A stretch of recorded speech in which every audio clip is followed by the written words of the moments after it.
Awesome. I am so pumped. We have such an amazing conversation that we're going to dive into. And I hope that you're all ready. Feel free to take pictures, of course, take notes. We have such an exciting panel that is here. For those that are hearing my name for the very first time, my name is Ashley Wright. I am the founder of the Wright Success. Digital asset strategy is my game, to be very specific. And then I'm also working with some of the large organization protocols within the sector. Been working with them and been in this space for about 10 years. And then on top of that, I'm also launching a new venture at the intersection of AI and blockchain, which is really exciting. So before we dive in, I also want, of course, to give a chance for our panelists to, of course, introduce themselves. So kick it off to you.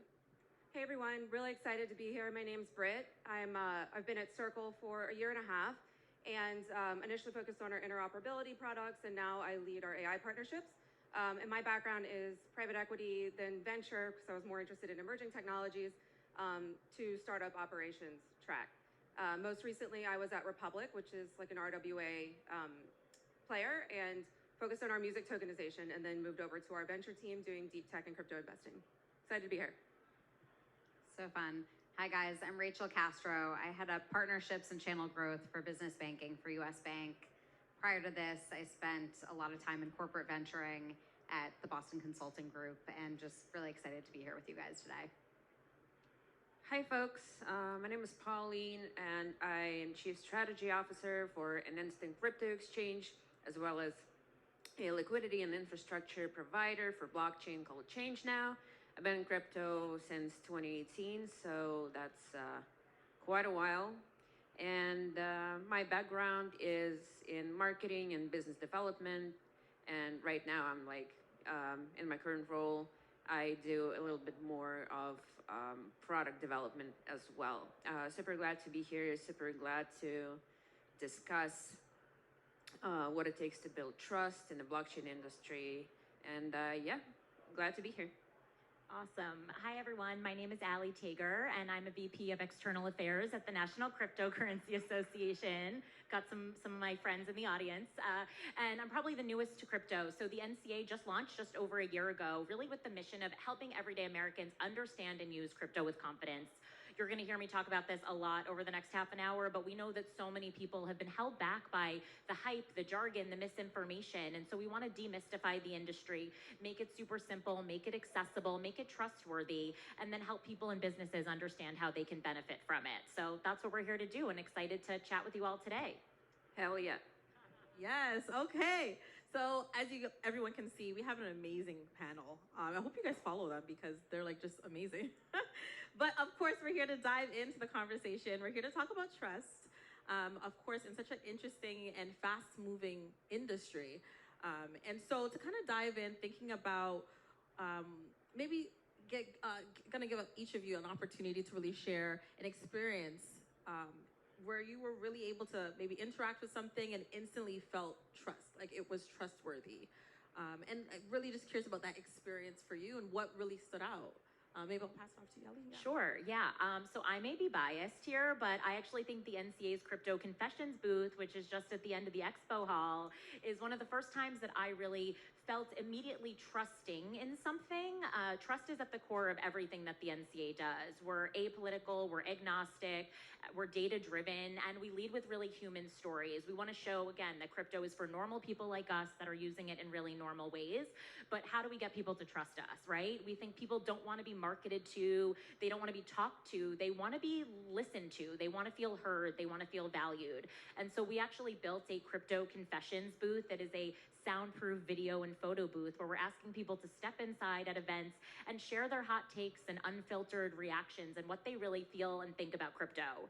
We really went above and beyond with how we built this. I mean, from natural woods to warm colors, like everything about it is meant to make you feel safe and protected and comfortable and inviting. And we launched it at South by Southwest and got some really candid confessions. So I think it's working, and I encourage you all to stop by and tell us how you really feel. Definitely gonna check that out. All right. After being in crypto for such a long time, like through several cycles, I would say that I am definitely a little bit jaded when it comes to trusting a lot of the projects, because through a few previous cycles, we've had NFTs, we've had meme coins and meme coin platforms like Pom.fun, which were not trustworthy agents in the slightest.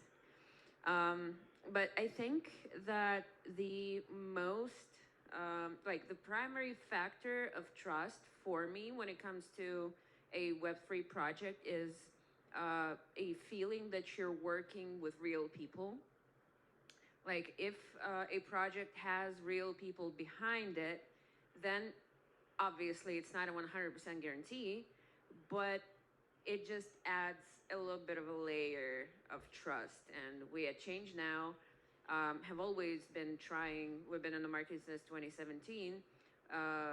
We have always been trying to, again, listen to people. We have always run a pretty big community chat and a Reddit page where actual real support agents hang out, and they are available 24/7 for any type of issue. And this standard of customer support is something that I wish more projects actually followed, because I've I've talked to quite a lot of people who are like actual real crypto users, both newbies and more experienced ones. And in Web3, even for big exchanges, and I want to like name any names, but I've had a few run-ins with atrocious customer support. It was like the platform didn't really care that you were using it because they had so many users that the loss of one or the loss of like 10, 15 didn't really matter to them. So I think, again, real people as well as robust customer support are the ways to go when it comes to crypto, because you can fuck up, but if you actually own up to it and make sure to fix your mistakes, that increases trust. I definitely second that.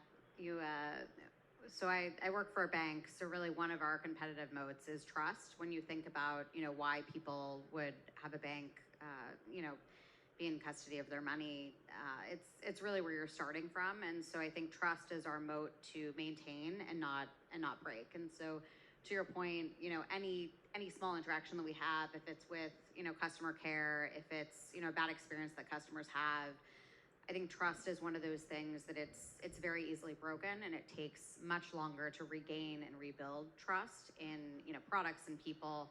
And so it's at the, heart and core of the way that we design, the way that we service customers, and the way that we think about, how and where we can retain that moat and not get disintermediated by other players in the space. Oh yeah, 100%. Yeah, I've been trying to think of an example that I felt instant trustworthiness, and I really can't. I think it's one of those things that, you might have mentioned this, it does start small, it does build over time, and it's the consistency in those little moments that really builds and actually gets to people to a place where they can trust. And I mean, to the earlier point, I probably meant more untrustworthy crypto projects than trustworthy. And, in this industry, there's so much, technical complexity, there's so much ambiguity, and there's so much theoretical that I think, like, from a partnership standpoint, when you're working with a partner, or even when you're working internally, anything they can do to sort of reduce that ambiguity and not like hide behind it, or reduce that complexity and make it easy to move forward, that builds trust. And I think one of the things that kind of stood out as well is that human aspect, right? Especially now everyone's using AI everywhere. You never really know if you're talking to a person or not, right? So it's like ensuring that you're building a product, you're building a platform that, yes, can obviously leverage the pieces of technology and AI, but at the same time, still provides to some capacity that human aspect, because that's obviously like where that trust comes in. So I guess also kind of curious, because now, when we see trust and it does work, that's where we have people that are willing to tell a friend about it, right? Or want to be able to share it naturally. So I'm curious to everyone as well. What's something you've built, or maybe something that you've done, that sparks that kind of organic moment where someone is like, yeah, you need to try this? Yeah. Yeah, I think that like magical word of mouth virality, it occurs when the value is obvious. Value is obvious, the product's useful, and it's easy to explain. So like, I think a good example of this is just, 10 plus years ago when Uber was the hottest new company and everyone was creating businesses and was the Uber of X, like the Uber of pools or the Uber of whatever, houses. It's so easy to explain that all those businesses got funding, they got a lot of traction, and I think that's just like an example that, proves that when people can easily explain something and when they can see the value in it, then word of mouth will fly off the shelves. For us at Circle, one product that I worked on is called CCTP. It's basically a native USDC bridge. You can take your USDC, import it across chains. Because we're the issuer, we're able to mint or burn on the source chain and mint on the destination chain, which sort of eliminates a lot of the problems with similar options out there like bridge risk and wrap tokens. And also I think like one thing, so we issued this product a few years ago and then we listened to our community and they wanted something that was faster. So instead of waiting 15 minutes, we shortened that to like 15 seconds. And by doing that, we created this global insurance fund. We were able to debit it and take on some of that risk. And now users only had one trust assumption. It was just Circle for USDC, Circle for the bridge.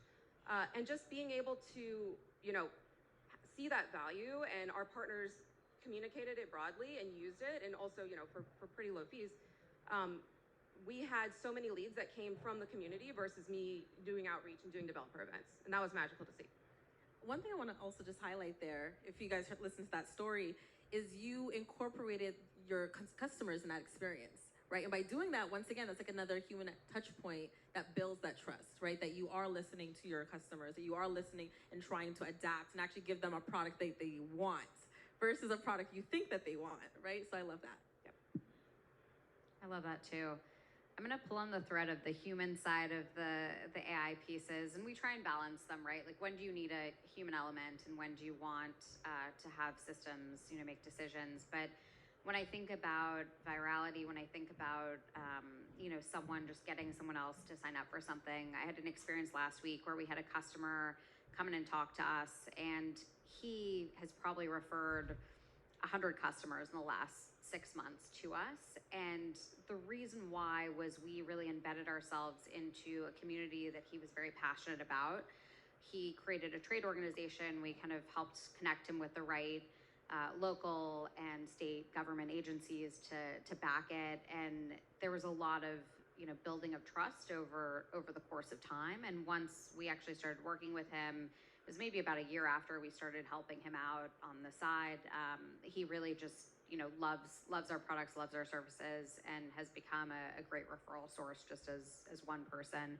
So I guess I shared that as we try to be innovative and offer people really personalized solutions within the communities that they're in. And so we spend a lot of time kind of thinking about whether it's language, whether it's a specific type of organization that people are a part of. How do you engender trust? How do you build that trust? How do you maximize it by really becoming a part of the communities that our customers are in?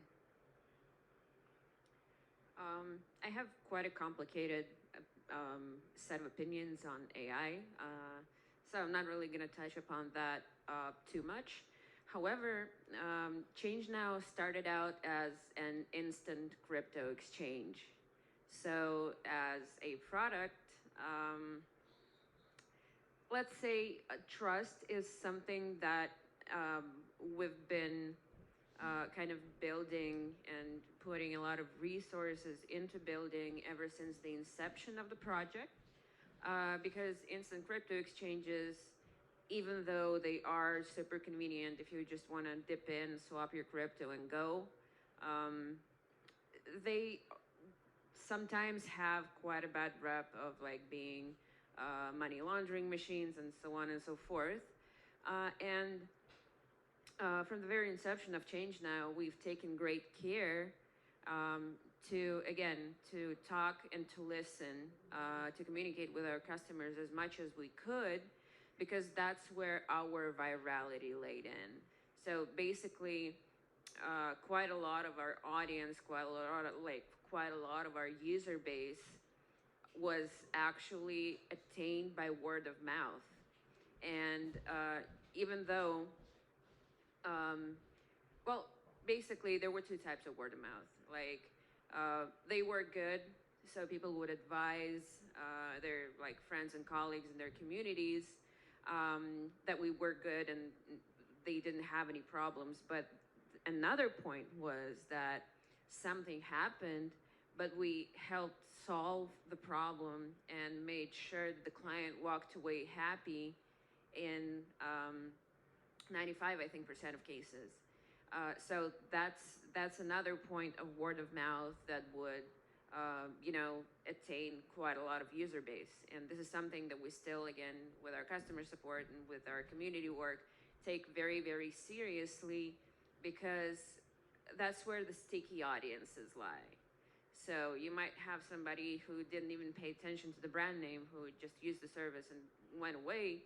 However, people who might have had a problem but walked away happy, they are going to be the stickiest people, because they do know that the service would not abandon them and would not just leave them hanging.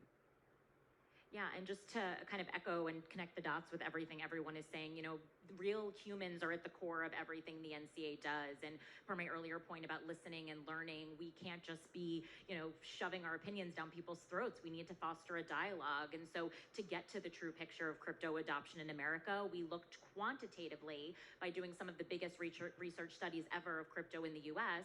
And what we found was the number one barrier to non-crypto holders is they just don't get it. It's overwhelming, it's complex, there's jargon, they think they've missed the boat. And so what we actually did with those insights is we custom built hands-on learning resources tailored to be super accessible, 101 level, no hype, no jargon. And that includes a 101 courses that are sort of like a Duolingo for crypto on our website that take you through volatility, spotting scams, how to set up a wallet, how to stay safe. We've also got a simulator for people who are ready to try crypto, but maybe still scared. What if I click the wrong button and all my money goes away? We hear that sometimes. And so it's a risk-free sandbox that behaves just like crypto, but it's not connected to real money. And then a weekly video podcast called Crypto Explained that is some of the smartest and clearest content that I would say is out there. And I'm biased because I'm the host of it. I love that. Thank you all for sharing on that. I kind of want to pivot a little bit because obviously we talked about that human aspect, how important that is, being able to build trust. And obviously earlier I had you kind of share your own experience of being able to interact with something that felt trustworthy. So I guess shifting gears or kind of going back to that, for maybe someone here that is building or interested in building, from your experience, how do you, like, let's say you only have 30 seconds to build trust with someone. This is a tough question, by the way. But let's say you have 30 seconds only just to build trust with someone through your product or whatever it is that you're building. What tips or advice do you have around that? Like, how can you really build trust when everybody wants everything now? That is a very tough question, but I would say it's about transparency, it's about accessibility, it's about empathy, and I think one theme we keep coming back to is like the humans of it all. And so what I tell the skeptics in my life when I meet people who are not into crypto, the first thing I do is actually tell them about a dear friend of mine named Karen. She was one of the first people that I met when I started working in the crypto space, and she was actually in a 20-year financially restrictive, kind of trapped relationship. She found out her husband had taken her name off of their shared bank accounts 10 years prior. She had no idea. He sold her car, she couldn't access anything that was joint marital assets, and she turned to crypto because the markets trade 24/7. It protected her anonymity, it protected her privacy. And so I think to your earlier point about, crypto gets a bad rap, it's all fraudsters and scammers. Like, if there are real people out there that are unbanked middle-class housewives in America, we need to shine a spotlight on them, and we don't need to be telling their stories. We need to give them the microphone and the platform to tell their stories themselves. So that is how I would take a stab at quickly building trust in 30 seconds. Actually, empathy is a really good point, because from what I see on the market when I'm talking to people who are building stuff is a certain type of arrogance when it comes to treating their users. And they are like, well, they're constantly upset. They have been calling me names. They don't understand what they're talking about. And I always have to remind them that the worst customers ever, right, are hungry people because they're hungry, and when their food isn't coming, they can get agitated and annoyed. And people who have money on the line, because for some people, yes, it is an investment that they're kind of playing with, but for other people, especially the unbanked middle-aged American housewives, that is literally a question of life and death. And those like couple $1,000 that might lead you to thinking that this is just like some child's play or like a one-time investment, for somebody that is their pay for an entire month, maybe even more in some poorer countries. So empathy, I think, is pretty much the most important thing to build trust in the cryptosphere, especially with a lot of newbies that are going to be coming in definitely, and they already are. And if you're treating them as cattle, you won't make it, literally. I love those stories.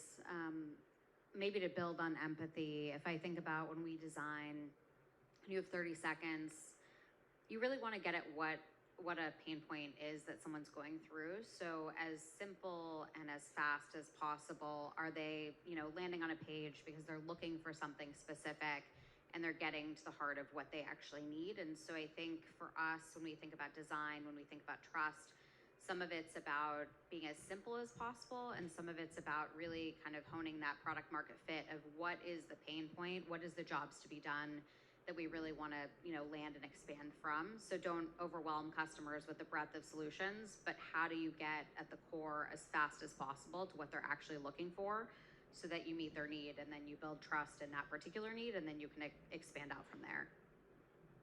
Yeah, just to add on what everyone said, I mean, you're not going to get technical trust in 30 seconds, and the technical arrogance in this industry is so real. So I think the most important thing is just clarity. Like how can we explain this in the simplest of terms in a way that resonates? And once you build that clarity, you build confidence, and then the trust comes over time. And actually, to add to that last piece, making that experience, I think, as well, relatable is important. Because even when you were talking about the confessions booth, I think depending on obviously who your audience is, being able to create a user experience that feels like them or feels like what they're looking for, right? And that's where it goes back to understanding your audience. Who are you really building that product for? How can you ensure that when they first encounter the website, the products, or even your team, that they can feel that sense of home in a way, or at least feel like they belong here, right? I'd actually love to add on to that point, because I think, this is obviously female quotient, but we're at a crypto conference. I think, let's be honest, when many of us think of crypto, no disrespect, but it's the bros, right? And I think that narrative has taken this tool that was started with the premise of let's be inclusive for everyone and level the playing field. This culture that sprung up around it made a lot of people feel like maybe this isn't for them. And so some of the research I mentioned, what we actually found last year was that a third of crypto holders are women, more over 55 than under 25, more work in construction than in finance. And so we've taken these insights because we want to do exactly what you're describing. Everyone needs to see someone that looks and feels and sounds like them reflected back in everything we do. And so we've been traveling all across the country. I've been to Alabama, Oklahoma, you name it, meeting with cattle ranchers and single parents and real estate investors, and sharing their stories so that other people who might be in similar situations can connect and feel a sense of, okay, actually, maybe this is for me. Yes. Okay, so we unfortunately have limited time, but I have one more question for everyone. And this one is going to really resonate, and this question specifically is for a lot of the female founders that are in the rooms, those that are building. So on a more personal level, how do you get people to really believe in you, especially as a female founder, and trust your ability to execute? So on that belief, but also that trust part as well. Maybe start with Brie. Yeah, I think the simplest answer for me, it's just consistency. It's just showing up day after day, doing what you say you're going to do, sort of being the bridge. I mean, from a BD lens, like we work with product, we work with external partners, marketing, we have this massive cross-functional role, and it's how do you distill all the noise down into something that's meaningful and can push things forward? And then just doing that every single day, and being excited about the process versus one accomplishment and then kind of like moving on. Perfect.